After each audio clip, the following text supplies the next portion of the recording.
জীবনে ওই ছেলেগুলি বেশি কাঁদে যারা 10 জনকে নয়, একজনকে মনে প্রাণে ভালোবাসে।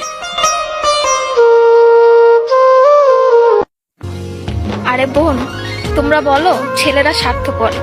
ছেলেরা 200 টাকা একটা মেয়ের দেহ পাবে জেনেও তার ভালোবাসার মানুষটার জন্য পাগলের মতো কান্না করে। মেয়েরা কয়েকদিন রিলেশন করেই ছেলেদেরকে বলে ভুলে যেও। আরে বোন, ভুলে যাওয়া যদি এতই সহজ হতো তাহলে কি রাস্তাঘাটে এত পাগল পড়ে থাকতো?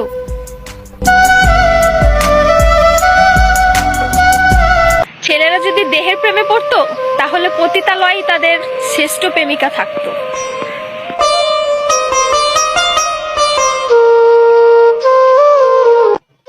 যে ছেলে তোমাকে জান, কলিজা, পাগলি বলে ডাকে, ভেবে নিও সে ছেলে তোমাকে শুধু গার্লফ্রেন্ড না, তার জীবন ভাবে। ছেলেদেরকে বলছি, মেয়েদেরকে অতি তাড়াতাড়ি বিশ্বাস করো না, কারণ ওরা কাঁদতে কাঁদতেও মিথ্যা কথা বলতে পারে।